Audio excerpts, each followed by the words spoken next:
우리가 찬양할 때 주님이라고 부르잖아요. 주님이라는 가사도 정말 되게 많고 기도할 때마다 늘 주여 주여 하고 나서 기도하고 그러는데 주님이라는 그 말의 무게에 대해서 한번 생각해 본 적 있어요? 가끔 생각을 해봤던 것 같아요. 어떤 느낌이었었어요? 그러니까 주님이 이제 되게 이제 습관적으로 많이 이제 기도할 때 나오는데 주님이라는 건 사실은 이제 나의 주인이라는 뜻으로 이제 알고 있는데, 그쵸? 맞아요, 맞아요. 딱 그 이야기가 오늘 지금 이야기할 내용이에요.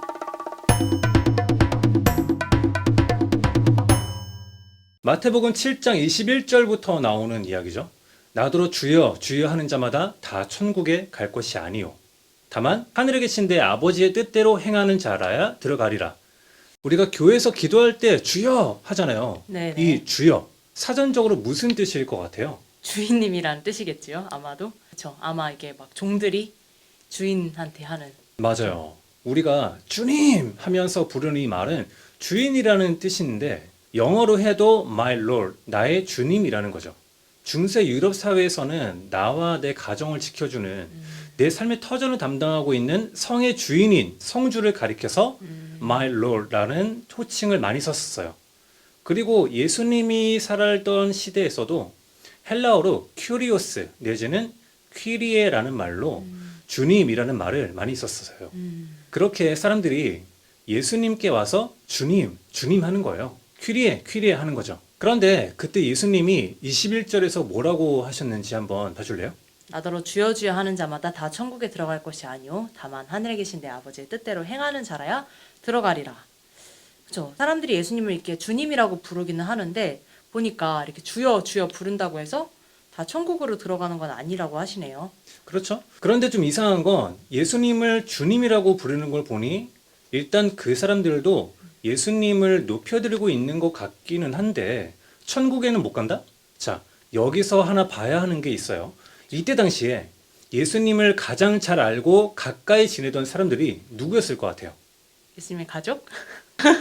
가족? 물론 가족같이 지냈던, 그렇죠. 가족같이 지냈지만 네. 제가 가족같이 지냈던 12제자겠죠, 아무래도. 그렇죠. 12제자들이었겠죠. 그런데 이때는 예수님하고 같이 지내던 제자들도 예수님이 진짜 누구신지 아직은 몰랐던 때였다는 거예요. 그렇기 때문에 더욱이 제자들도 아니고 그냥 다른 사람들이 예수님을 보면서 주여 주여 즉 나의 주님이라고 부른다는 게 그거 자체가 좀 말이 좀 이상한 거예요. 예수님이 하나님의 아들이라는 건 알지도 못하면서 나의 주인이신 주님이라고 부른다?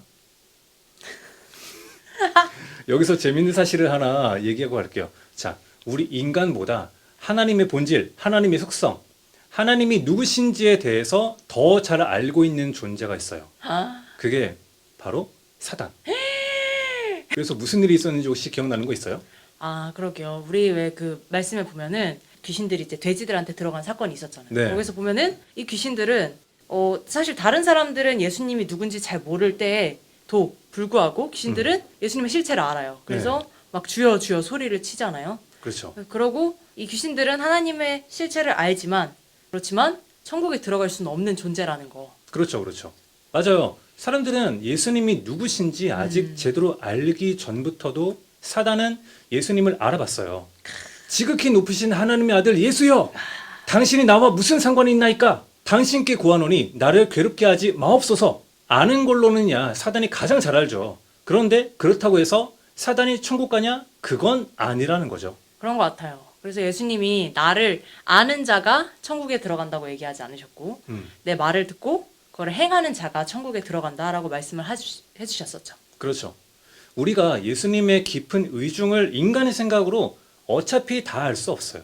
예수님은 우리가 예수님을 얼마나 잘 아냐를 중요하게 여기신 게 아니라 얼마나 예수님 말씀대로 순종하며 사느냐를 더 중요하게 보시는 거예요. 그거 계속 할 거예요. 그런데 이제 궁금한 게 좀 하나 있어요. 이 사람들은 사실 예수님을 잘 알지도 못하는데 뭐 예수님이 지금 이 귀신들이 말하는 것처럼 예수님이 어떤 정체인지 어떤 존재인지 알지도 못하면서 왜 예수님을 주님이라고 부를까요? 막 말씀대로 행하면서 사는 사람들도 아니었고 예수님을 잘 알지도 못하면서 왜 주님이라고 부른 걸까요? 그거 간단히 말해서 그 당시 문화가 가진 하나의 언어 습관이었기 때문인 정도로 해석이 좀 가능해요. 마태복음 7장에 쓰여졌던 그 이야기 속의 당시 상황은 그냥 신분이 높은 사람에게도 사실 그냥 퀴리에 즉 주님이라고 부르는 게 가능했던 시대예요. 루돌프 슈나킨부르크라고 하는 독일 사람이 쓴 복음서의 예수 그리스도라는 책을 보면 주님이라는 말이 당시 큰 의미 없이 통용되던 관용어였다라는 걸 볼 수 있거든요. 근데 이거는 우리도 어느 정도 마찬가지긴 해요. 나이가 한 40대 정도 되면 우리는 상대방의 사회적 지위를 모를 때 서로 선생님이라고 부르거든요. 우리도 이런 언어 습관이 있어요. 그렇네요, 선생님. 이제 제가 질문 한번 해볼게요. 네네. 그럼에도 불구하고 어쨌든 예수님의 이름으로 귀신도 쫓아내고 많은 권능을 행하지 아니하였나이까 이렇게 사람들이 말을 해요. 이 사람들이 그 다음 절에서 보면 예수님하고 인격적인 관계는 없는 사람들이었던 것 같은데 어쨌든 예수님의 이름으로 많은 권능을 많은 사역을 했다고 하죠. 이게 어떻게 가능했던 거라고 생각해요? 하나님은 일단 이제 세상을 말씀으로 창조를 하셨어요. 그리고 하나님 당신의 형상을 따라서 저희를 만드셨죠. 그래서 저희는 하나님의 형상이고 그 때문에 그 하나님의 주신 그 권세가 그렇죠. 우리에게도 동일하게 있다고 믿고 있어요. 그리고 우리가 실제로 이게 기도할 때 보면은 우리가 이제 말씀으로 선포하고 막 이제 선포하면서 기도를 하잖아요. 네. 그러니까 이게 사실 내가 그렇게까지 믿음이 좋은 사람도 아니고 내 상태도 막 엄청 막 충만한 상태가 아니지만 그럼에도 불구하고 우리의 그런 선포를 통해서 또 하나님이 일하시기도 하시는 것 같아요. 네. 정말 이 예수님의 이름으로 기도하는 것 자체, 예수님의 이름 자체에 능력이 있다고. 그래서 그냥 사람들이 이렇게 비록 이제 믿음이 막 좋은 사람들은 아니었을지 모르겠지만 예수님의 이름으로 이렇게 귀신을 쫓아낼 수 있었던 것도 정말 이 귀신들이 예수님이라는 이름에 이제 벌벌 떨어서 이거에 반응해서 쫓겨난 거였지 않았을까라고 생각했습니다. 너무 고마워요. 잘 읽어주셔서.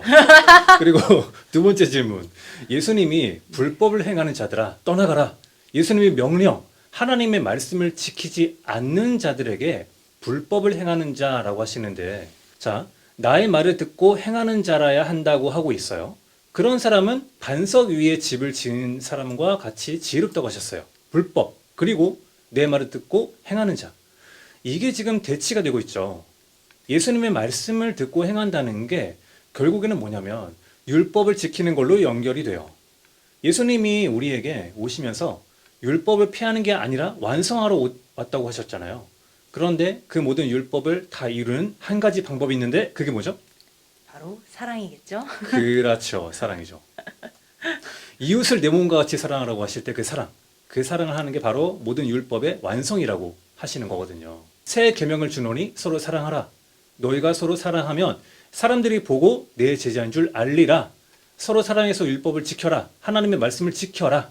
그런데 여기 모인 이 사람들은 율법을 지키지도 않아. 서로 사랑하지도 않아.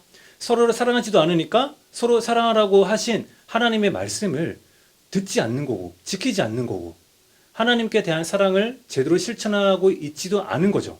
오직 종교적인 열심, 종교 행위만 하는 사람들이었던 거예요. 그것이 바로 나의 말을 듣고 행하지 않는 자, 불법을 행하는 자인 거죠. 하나님을 사랑하면 자연스럽게 하나님 말씀, 즉 율법을 자연스럽게 다 지키게 되고 그러다 보니까 이게 뭐야? 결국엔 사람들을 사랑하기 때문에 자연스럽게 다 지켜지게 되는 건데 하나님도 사랑하고 이웃도 사랑하고 그래서 성경을 간단히 표현할 때 이런 표현을 하는 사람도 있어요. 하나님 사랑, 이웃 사랑. 아멘. 그래서 아까 대치됐었던 불법을 행하는 자 그리고 예수님 말을 듣고 행하는 자 이거에 대한 설명이 되는 거죠. 아 멋있어. 누가요? 나. 그런데 이런 깊은 뜻도 없이 그냥 주여 주여 부르고 예수님이 하시는 말씀에는 관심이 없고 어떤 선행 같은 능력에만 관심이 있거나 종교 행위에만 안주하거나 그런 사람들에게 예수님이 마태복음 7장 21절에서 일침을 하시는 거죠. 그리고 또 하나 재미있는 게 24절에 그러므로 누구든지 나의 이 말을 듣고 행하는 자는 그 집을 반석 위에 지은 지혜로운 사람 같으리니 라고 되어 있어요. 성경에서는 지혜를 말할 때 인간을 다스리시고 인도하시고 통치하시는 하나님의 지혜를 가리켜요. 하나님이 지혜의 원천이시고 지혜는 하나님을 경외하는 자들에게 주어진다고 나와 있거든요. 그러니까 지혜는 근본적으로 하나님께 속한 거고 하나님과 함께할 때 얻을 수 있는 거란 말이죠. 아멘. 그렇네요. 아, 그러니까 예수님이 하시는 말씀을 듣고 행하는 자가 결국 지혜로운 사람이란 말은 정말 맞는 말인 거네요. 그렇죠. 지혜롭다는 말 자체가 결국에는 예수님의 말씀을 잘 듣는다는 거니까요. 그리고 여기서 나온 반석이라는 말은 그냥 흔히 볼 수 있는 그런 짱짱한 바위 같은 게 아니라 성경에서의 반석은 하나님을 의미해요. 반석이신 예수 그리스도 위에 집을 짓는다고 했는데, 자, 잘 봐요. 우리가 집을 짓는다고 하잖아요. 그 중요한 집을 지으려고 하는데 신뢰할 수 있을 만한 기반 위에 지어야 하는 거잖아요. 그런데 세월이 지나면서 세상 가치 기준만 바뀌어.